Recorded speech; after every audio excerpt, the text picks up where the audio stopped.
it's Tommy Allen from TommyAllenMusic.com. Welcome. This week we have Ashwyn Smith, DJ for Digital Blues and part of the Blues Federation. Come and check it out. Thank you very much for being in the chair this week. You're welcome. If you want to... The first time we met, I believe, was it the Crawdaddy Club? Yeah, I was trying to think about that when you said about talking, and I guess it was. I can't remember whether it was with Trafficker or whether it was Dr. JJ. Okay, it's probably Dr. JJ then, I would have thought. Yeah. Because I was with Nicky Moore, and right. then from Nicky Moore is sort of Dr. JJ period, yeah. early 2000s. Yeah, that fits in with my memory, such as it is. I don't know if Nicky ever played the Crawdaddy. Yes, he did. Yes, I think he did probably once, but I think that was later on when Timmy and Danny were playing with him. Okay, so that would have been sort of after 2001, 2002 sort of time. Yeah, so yeah, and I met you there, and then I found out that you had your radio show, Digital Blues. Mm-hmm. So how did you get into that? If we go back, where did you first sort of fall in love with the blues? And was it? It's an oft-repeated story. It was in the 1960s when at the time of the Beatles and the Rolling Stones, when you inevitably you loved one or the other. And I was of the Rolling Stone fraternity, and of course through the Stones with their early stuff, they started introducing me to some of the early blues and some of the American bluesmen, Muddy Waters and people like that, who John Lee Hooker, who they were encouraging and whose tracks they were covering, and of course so many other bands in the 60s were doing the same thing, the Kinks, Manfred Mann, and so on, all playing blues songs. And through listening to what they were doing, I suppose, like so many other people, started to look and to try and see what else there was out there. And I think one of the big moments after the things like the Stones and so on was discovering Snooks Eaglin, who is not a particularly well-known artist, but just I bought an LP, a Storyville Jazz LP, which was Snooks playing 12-string guitar, and he had this wonderfully lazy style with the fullness of a 12-string guitar behind him, and it just Mailman Called, Didn't Leave No Mail, Talk to Your Daughter, things like that. Some great tracks, which I mean now I know as standards, if you like, but that for me then they were brand new discoveries. And so that was my first introduction to blues. I've always loved music. I mean, music is a huge part of my life and always has been, whether it be blues or anything else. I mean, I have very, very Catholic tastes in music. If you listen to, I was going to say my iPod, but that's a little bit passé now, but my iPod is full of music ranging from Baroque music through to ambient, trance, and all sorts, and everything in between. As I say, I just love music. So the 60s, I discovered, if you like, blues and got into blues. But then, as time went on, my musical tastes expanded. Inevitably, I was listening to the pop of 60s, all the great 60s bands that there were. And then as time went on, the 70s had their moments, the 80s had their moments. I quite got into soft rock. I loved classical music. I still love classical music. I used to sing quite a lot in choirs and choral societies. Used to sing at weddings. We had a thing called Rent-a-Choir, which was a bunch of people where I lived in Surrey who all loved singing. And if there was a wedding at the local church didn't have much of a choir. So if there was a wedding at a local church and the bride and groom wanted someone to lead the singing, the phone call would go out Friday evening or Saturday morning. Are you free this afternoon to sing at a wedding? and I don't know, half a dozen or a dozen of us would just turn up and sing whatever it was that they wanted sung. And we used to get a quid a time, which none of us ever kept because we felt it would be too mean to keep it. So we used to chuck it in the collection box in the church. And so, you know, that was something that I did and thoroughly enjoyed. And I suppose getting back into the blues, or rediscovering the blues, was in about 2000, when a friend, a work colleague of my wife, she was in a blues band. She played saxophone in a blues band. And one week she said to Patricia, my wife, we're playing at the Hermit Club in Brentwood on Friday. Why don't you come along and see? And so we did. And the Hermit was a lovely cellar club that was up some stairs. You know, it was an upstairs cellar club. And I discovered, we saw this band. It was the Temperton Bones Blues Band. And we saw this band, thoroughly enjoyed it, and discovered that there was a blues session just about every week. And coming up were people like Connie Lush, the wonderful Connie Lush, the Cadillac Kings, and various other people, and a local guy called Roy Mette. And so I started going along regularly and just absolutely fell in love with this, or reignited my love of the music. And it was great to discover that there was still blues out there being played. And from there, I started going along regularly. And then I was doing hospital radio from the late 80s, and then involved with community radio from the mid-90s. And in 2001, I got the opportunity with a news station to choose what sort of show I'd like to do. And I said, can I do a blues show? And they said yes. And so completely out of the blue, I'd started doing a blues show, and that was Digital Blues. And what year was that? 2001. So I've been doing it now for 19 years, which long time. Must be about 1,500 shows, I think, that I've done over that period. That's great. And it's a mix of blues, isn't it, the show? Yeah, I mean, it's not blues for the purists by any means, and there's quite a lot of stuff that a lot of people would definitely say is not blues. I have in my mind, I have a very broad definition. Definition is not the right word. A broad interpretation of what I think is blues, and it's a question of how a piece of music feels to me. It's not a question of it being a strict blues tempo or strict blues format or whatever. And I think it's probably fairer to say it's more roots music than blues. You know, I mean, to me, a lot of Americana, what's now called Americana, has definite feelings of blues in it, has definite tinges of blues. I play music I like and I love and that appeals to me and that moves me. And that's what I think perhaps that makes digital blues a little bit different, because it's not strict blues. It's not just what people define as blues. But it's still called Digital Blues because I can't think of a better name. Do you know how many listeners you have? Does it tell you that when you're on there? No, the problem is that the show goes out on 9 different stations around the world. Plus, it's available on Podomatic, iTunes, and Mixcloud. So, trying to get any statistics on listenership is virtually impossible, and in some respects, if I'm absolutely honest, I prefer not to know, because there's always that horrible feeling that actually you're probably playing music for yourself. You know, I mean, is it a live show or is it?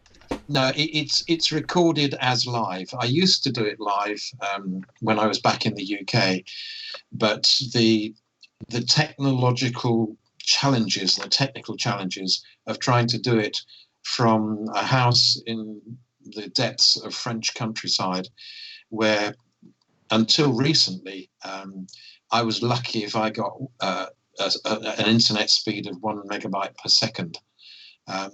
You know, it's a bit better now, but it really wasn't up to. A few years ago, it would have been very difficult to have done something like this.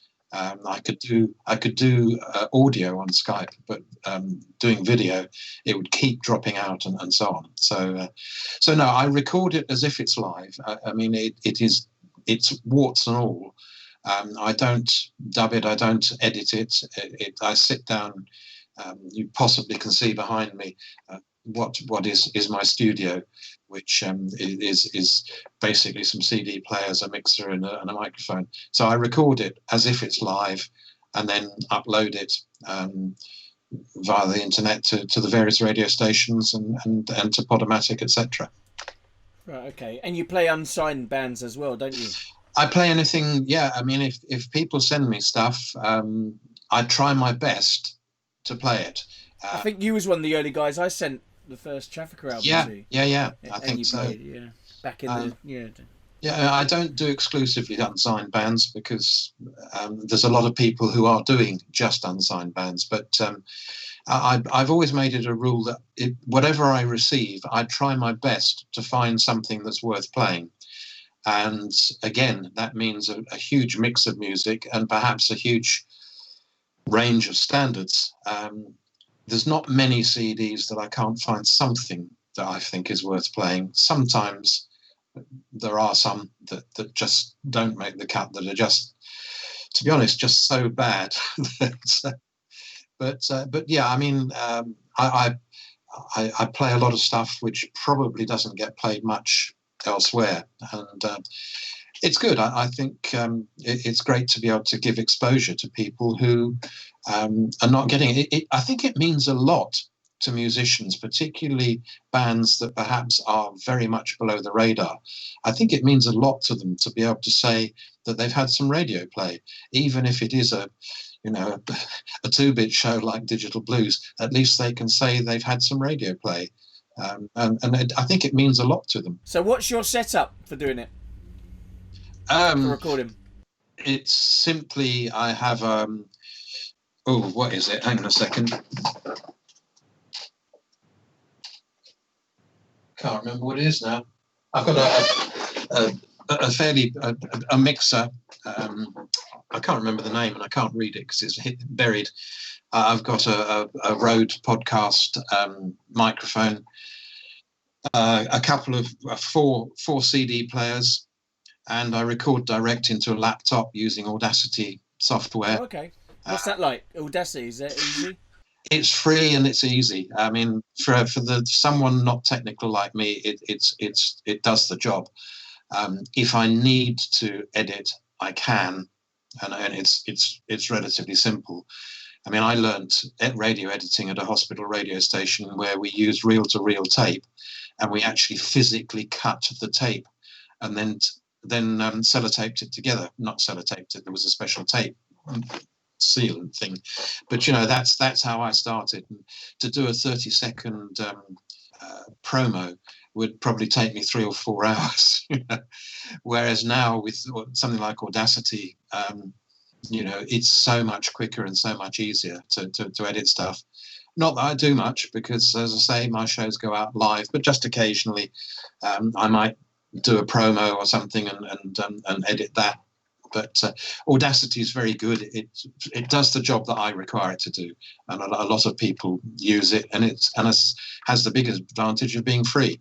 The UK Blues Federation, you're the founder and chair. Yeah. Can you tell us a bit more about that? Yeah. 5 years ago, it is 5 years ago now, a lot of things happened. There are a lot of different things that happened which weren't very pleasant, not specifically for me, but for other people who'd been very much involved with the blues, doing things, trying to promote blues in various formats and so on. And there came a time when things, I felt, started to go rather unpleasant. They probably weren't going on in public, so an awful lot of people don't know that they were going on. But I got a bit wound up about it, and I suppose being retired, I had some time to spare to do things, and I thought we need something in the UK to act as a focal point to try and draw together people who are trying to promote blues, encourage blues, playing blues, broadcasting blues, try and bring all those different people together and try and have an organisation that could represent blues, but not to demean or diminish anything that anybody else was doing, but to try and provide this focal point to promote blues in the UK, to promote British blues players, British blues music, and to try and liaise a bit with people like the European Blues Union and the Blues Foundation in the States. I'd been a member of the European Blues Union for 2 or 3 years when I started the UK Blues Federation, and I liked what they were doing, and I wanted to try and do something similar, but in the UK. And so I thought about it and thought about what I wanted to do, and how I wanted to try and make that work in the UK.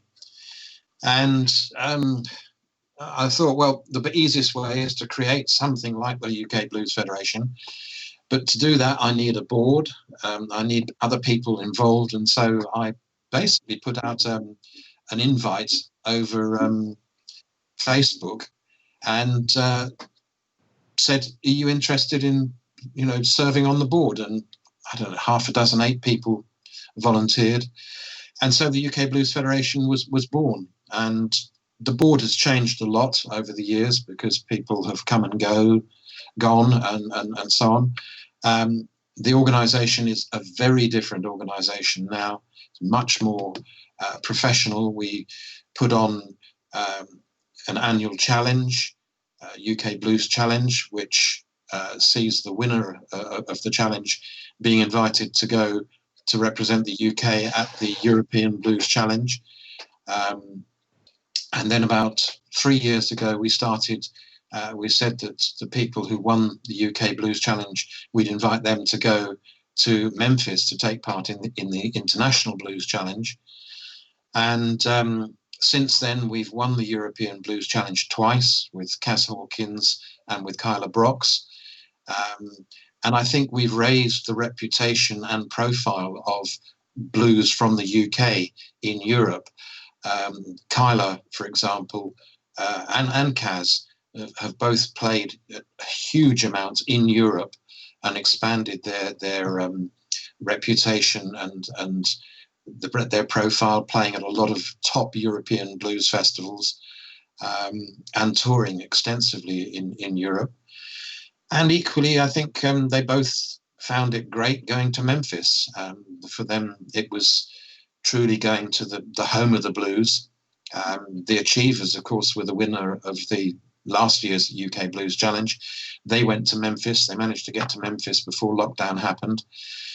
They would have been going to the Netherlands to take part in the European Blues Challenge this year, but that was cancelled.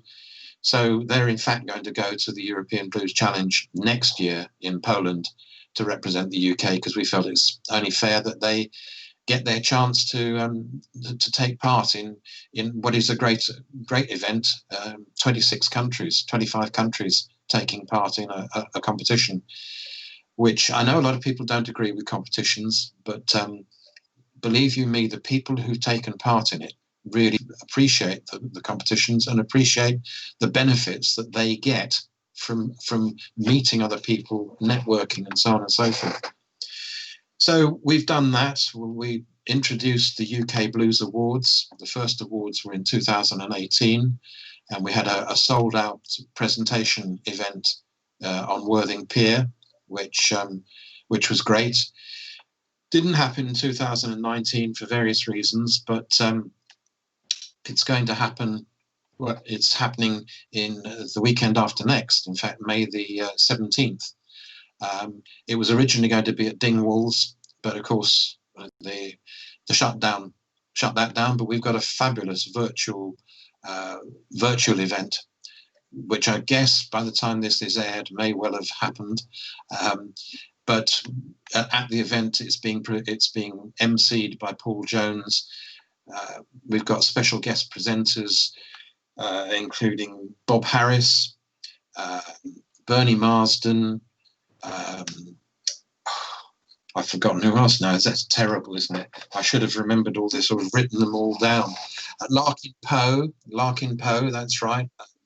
So, but all of it is designed to try and raise the profile of blues, try and give blues a bit more of a bit more action, a bit more support. We're also running a thing called the UK Blues Fuse, which is aimed at encouraging young and new bands. We're putting on gigs around the country, or we would be if there hadn't been this pandemic. And we're supporting those gigs with money to make sure that the bands that play get paid a decent fee to pay. We've also provided financial support to the people going to the various challenges. We're doing things that haven't been done before. And how do bands put themselves for this? The challenges, the UK Blues Challenge, we've run various ways of trying to select the bands, and it's always been a public thing. The first couple of years, we invited something like 700 people to nominate bands for the challenge. This year just gone by, we actually ended up inviting the membership of the UK Blues Federation to nominate bands. What we'll do next year, well, this year there won't be a challenge. What we'll do next year, I don't know. It's a constantly moving thing. We're trying to find a way that provides a good cross-section of bands from the UK, good cross-section of names. We've done pretty well, I think, over the past. How many bands do you have? We have 5.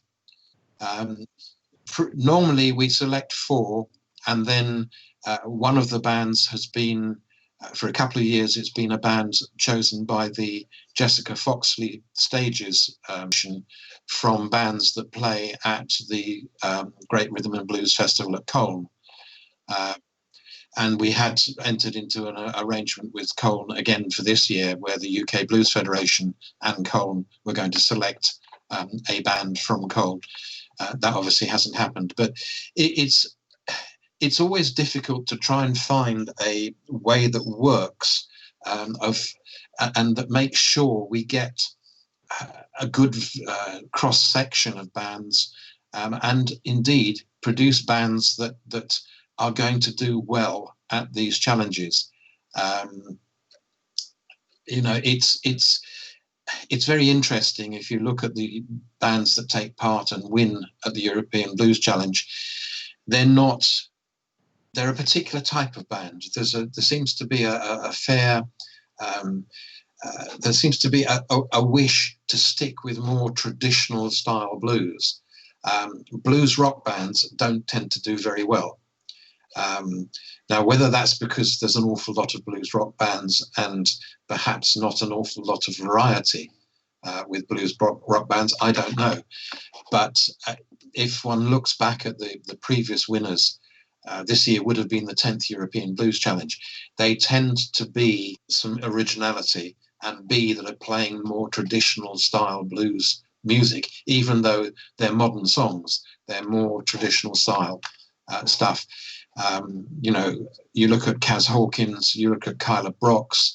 We had Lavender Rogue one year, who certainly raised a few eyebrows because they're not your traditional blues band. But it is, I think, looking and trying to find bands that are that bit different, that bring something a bit new, a bit different. This year's competitors, the Achievers, not at all most people's traditional idea of a blues band, but something a bit different, something a bit quirky with a real Right. individuality. I met them guys at Matt's Festival. They're not nice bunch of guys. All right, yeah. They are, and they're from a business point of view. They're a pleasure to work with. There are some bands where we've worked with over the years that have been hard work. You've had to push them to do things, but the achievers, a bit like I keep mentioning them, Kaz and Kyla, they are very proactive. They go out there and they work their socks off to try and make the whole thing work. And it's so much better for us as a federation to work with a band like that than one that we're constantly having to remind to do things, constantly having to prod and so on. Right, okay. So for bands watching this, they basically need to get him through vote from their fan base. Yeah, I mean, that's the way it is at the moment. Whether we change, I mean, we constantly talk about how to try and make it more wide-reaching. One of the things we've talked about is to invite bands to submit themselves. One of the problems we have is that we're a relatively small board, but most of the people on the board are very busy doing other things. And if we suddenly opened it up and got 200 bands or 100 bands saying, "Oh, please, sir, we want to play," and you know, sending us links to videos and so on and so forth, the sheer work and hours involved in going through that to try and narrow it down would be. Well, it would be impossible to manage. So it is a question of trying to find ways. There's all sorts of things that, as I say, we're always talking about, and it's quite probable that next year we will adopt a policy or a procedure which may incorporate some of what we've done before with some new ideas. And you know, who knows? For bands that want to get involved, I would suggest joining the UK Blues Federation is a good way, because that will help us to promote the bands, because we do try and promote our members through our website and through our Facebook, using their profile, getting their profile known out there, and you know, with the magazines, with the venues. I know it's very difficult at the moment, and I guess it's going to be incredibly difficult for the next 1 or 2 years, because venues are going to be absolutely inundated, and of course a lot of venues won't be looking to book anybody new, because they'll be rerunning the gigs that they haven't been able to run that were already booked. You know, I saw Richard Dunning from the Tuesday Night Music Club basically posted just recently that at least the first 20 gigs for the Tuesday Night Music Club, when it comes back, will be bands who would have played during the close down period. Yeah, it's the same with Upton and them. They've rebooked the same festival, and the same at Colne, and so on and so forth. So you know, I think music is going to stand still. The blues, and probably music generally, is going to stand still for quite a long time after we can actually get back out there playing and see live music, because people are going to be catching up, if you like. And in some respects, it must be very disheartening to bands and musicians who aren't already booked for these things. They're faced with this prospect of almost standing still for a year or two. Yeah. It's also brought the birth of the streaming. Yeah. There's a lot of musicians I've spoken to at the moment that seem to favour it now. They seem to think that's a way possibly forward for doing virtual acoustic stuff, gigging. Yeah, I'm in two minds about it. To be honest, I think there's too much of it at the moment. You know, you could be watching musicians streaming 24 hours of the day at the moment. There's just so much going on. That's why I started this. Yeah. I didn't want to get my guitar out. I felt there's too many good players out there. No, I think, I appreciate it. I mean, one of the things that I'm constantly saying with my radio shows, for example, is, okay, you can't get out to see these bands live, so go and visit their website, go and buy their CDs, go and buy their merchandise, give them at least something, some little bit of income, because for those who are relying on that and have got no other form of income, times are very, very tough for them. And if you can't go out to gigs, you've got money that should be burning a hole in your pocket. So maybe spend some of that by supporting the bands and the musicians. And I know it means something to the bands and musicians if people do spend money, or if people tip them via PayPal when they do these live streamings. I think it probably will quieten down, especially once live music starts again. But it seems to me that, we've had lockdown festivals, we've had isolation festivals, and so on and so forth. For me, to sit in front of a computer screen for 4, 5, 6 hours watching acoustic live performance after acoustic live performance, it's not something I'm going to do, because for me to sit in front of my computer, I have to sit in my studio, which means that I spend even less time with my wife, even less time doing things around the house. At the moment, I can't. We're under lockdown. We can't leave our property for anything other than a few very limited reasons. So, my car is getting about 3 weeks to the gallon at the moment, because I can't go anywhere. I go out shopping once a week. I have to go out on my own because we're not allowed to go out together. You're not allowed 2 people in the car. So, it's the thought of sitting and spending even more time in front of the computer, watching and listening to live acoustic music, doesn't actually hold an awful lot of thrill for me. I'm sorry to all the guys who are doing it. I'm sorry that you're not getting my support, but I know there's an awful lot of people who are loving it, and that's great. Who is your favourite blues artist? Who's your... Probably the one I'm listening to.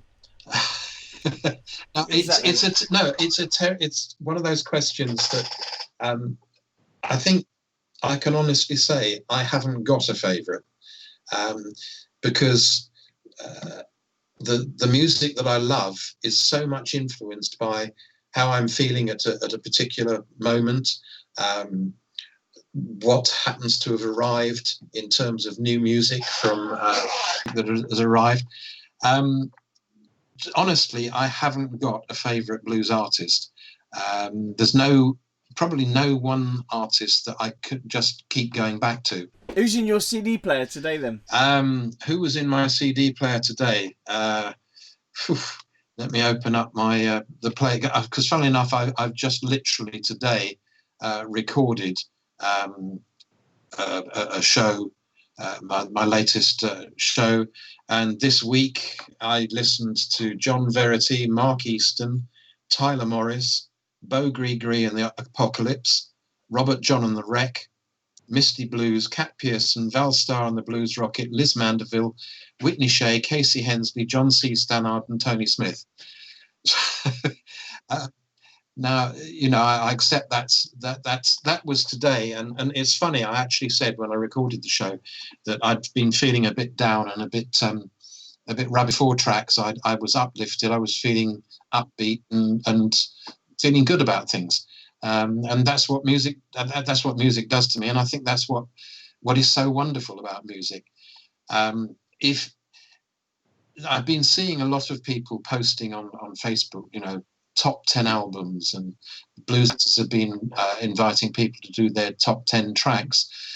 And I've been thinking about it and thinking, God, I'm not going to do that, because it would just be so hard to do. I periodically dip into my CD collection, and I mean, yesterday I played something by what would it be, a 70s or 80s prog rock group called Griffon, Midnight Mushrooms. which I hadn't listened to for donkey's years. And I just happened to come across it. And after I wiped all the dust off the CD cover, I put it into the computer whilst I was doing some work, and absolutely loved listening to it. But that's really old stuff, and it's not blues by any means. But I'm trying desperately to think of some artist who I really listen to more than anybody else, and there isn't anybody. It just is a question of how I feel and what comes in the post and what comes out of the shelf when I happen to look. What was the first blues album you bought then? Record?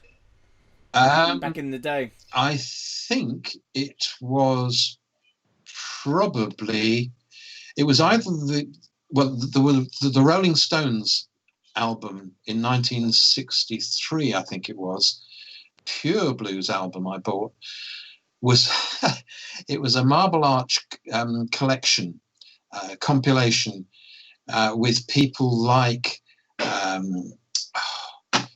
Muddy Waters, John Lee Hooker, Bo Diddley, and I can't remember what it was called, but it had a load of those sort of great names and those tracks on it, and that was a vinyl LP, and that was the first one I bought. And then I think I bought another one again on Marble Arch, which was one of these compilation albums, and loved that.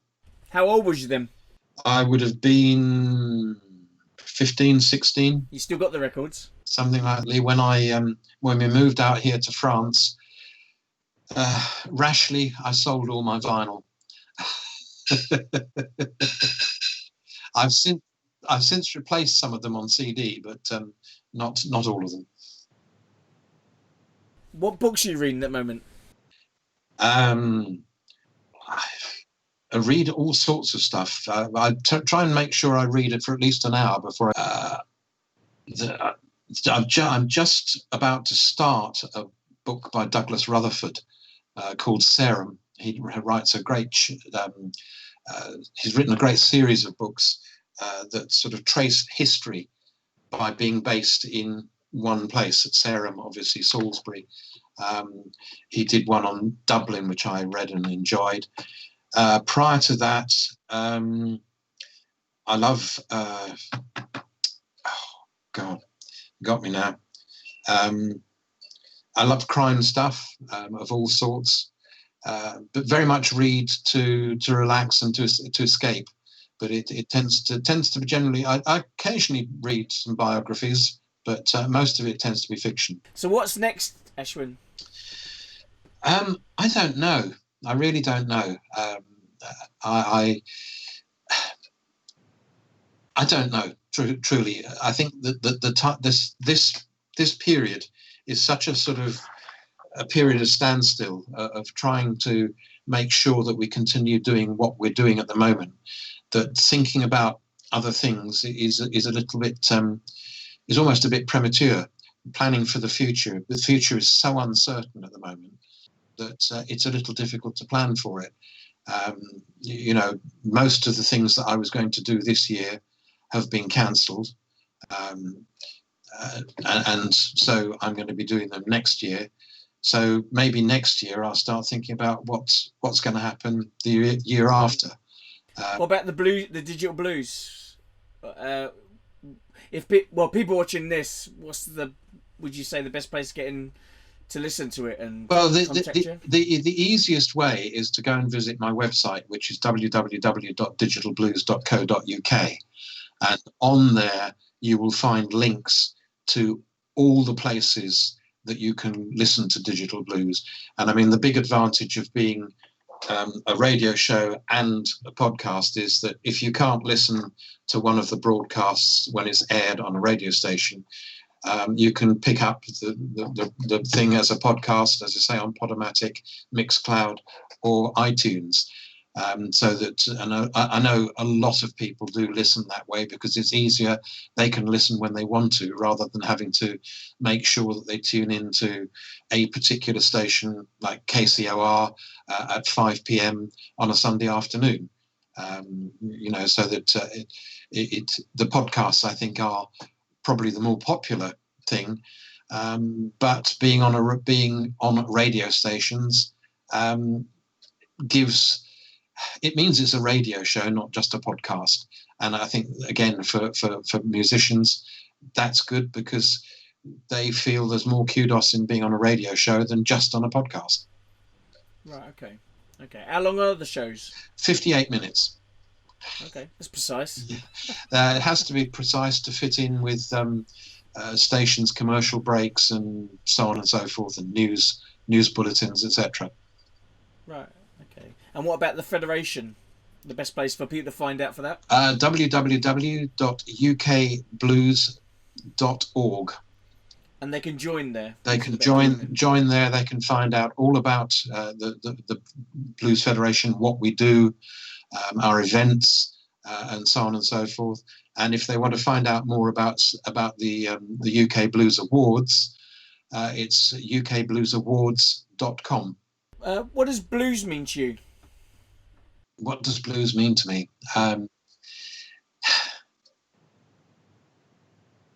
I think that it's a terrible cliche, but to me, blues is a feeling, and blues is something which forms a huge part of my life, as in the main music that I listen to is blues.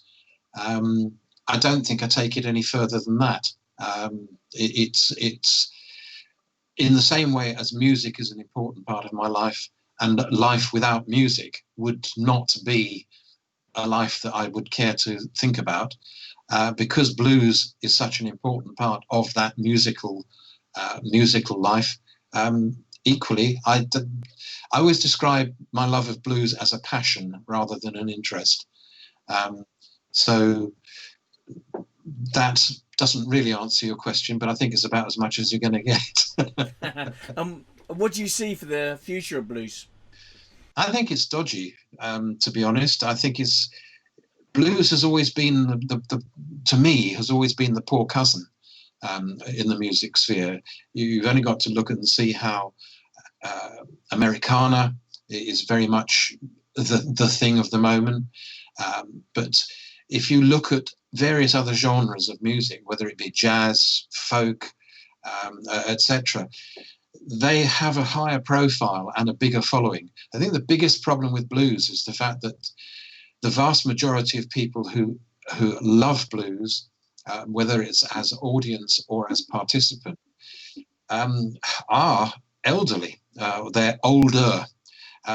Trying to get young people interested in blues is very, very difficult. I mean, I put you as one of the young people, and it's great to see, that there are people playing blues, but younger people playing blues are very much in the minority. And if you go to gigs, young people don't tend to attend blues gigs. That's one of the things that with the UK Blues Federation, we're constantly trying to, I won't say, well, yes, we are trying to change it. We're trying to attract more young people into getting into the blues, into listening to the blues. So many times you play a blues record to a younger person, and they say, "Oh wow, that's blues, is it?" I always thought that blues was woke up this morning, found I was dead, and slit your wrist music, and they don't realise how much great music there is out there in blues, and they don't realise that blues really is the bedrock of so much music now. As the Federation thought about maybe putting musicians into schools to try and it's something we've talked about a great deal. It's something we would love to do, and education is part of our remit. It's part of our mission, if you like. We host the British Blues Archive, so we have a huge, probably the biggest online historical resource about British blues, dating back yonks, and that is being used by a number of people in education as a reference point. But yes, we would love the various people that are going out into schools. Alex Butler from Red Butler does a schools thing. Tom Atter does a certain amount in schools and in universities. It's something we would love to do, and we're constantly talking about how we can achieve it. But again, it's a question of managing to A, find the time and the resource to actually do it, and B, to persuade people to work with us to do it. It's not something we can achieve on our own. We need to have people who are willing to work with us to try and bring blues into schools. It's one of the things that I love here in France. Bands that come and play local gigs, for example, they'll come and play a gig on a Saturday night, but they'll arrive at lunchtime, have lunch, and then they'll go into a local school and do a session with school kids. Now, it may be a session based on the history of blues. It may be teaching them to rudimentary things of like playing instruments, or just some other sort of workshop. But it's something that is almost the norm here in France. And I think it would be wonderful if more could be done with that in the UK. I know there are people doing it. But it would Michael Ford is one. That's right. Yes. Up in the Bronte Blues. But when he booked us, and I think all the other bands, part of the deal was you go early and do a little afternoon sort of assembly for the kids. Yeah. And I think it would be lovely if more and more venues could actually buy into that sort of concept and link up with local schools, whether they go into schools or whether the schools come to the venue. There are practical things, but I think it would be great. And that's something that we very much have on our agenda.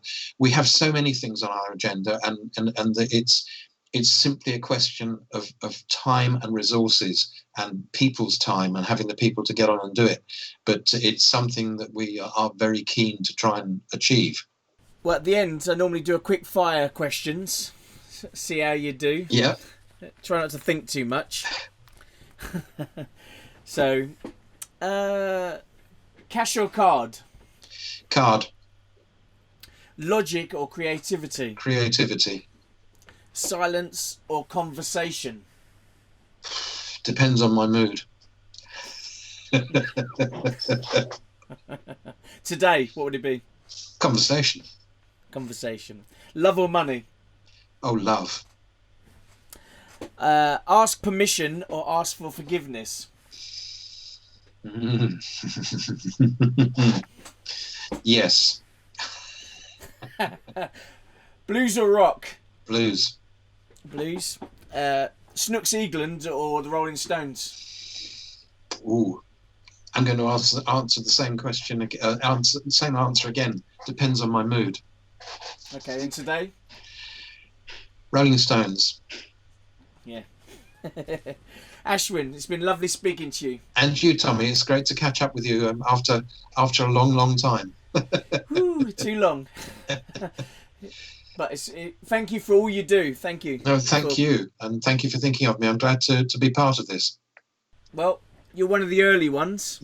So. Well, hopefully it will continue and grow, and it will be something that perhaps we'll be putting a link on the UK Blues Federation website to. Yeah, that'd be nice, because I think it's good to mix the musicians with the people behind the scenes. Yeah. And let people see that we're all in the same bag, trying absolutely. to promote the same thing. No, absolutely. Thank you very much, Tommy. That was great. No, well, God bless. And you. Give us the thumbs. Where's the thumbs? Hey, we'll see you soon, Ashwyn. Give my love to everyone. Okay, will do. Thanks, Tommy. Bye for now. Cheers. Bye. Bye. Bye. Hey, it's Tommy Allen from TommyAllenMusic.com, and that was Ashwyn Smith. Hope you enjoyed it. You can find out more about Ashwyn and his radio show at digitalblues.co.uk. Next week, we have the amazing harmonica player, Paul Lamb. He'll be right here on YouTube, Tommy Allen Music. So please log in Wednesday at 7 p.m. Find out, come and check that chat out. So until then, give us a like, hit the subscribe button. Until next week, a word from our director.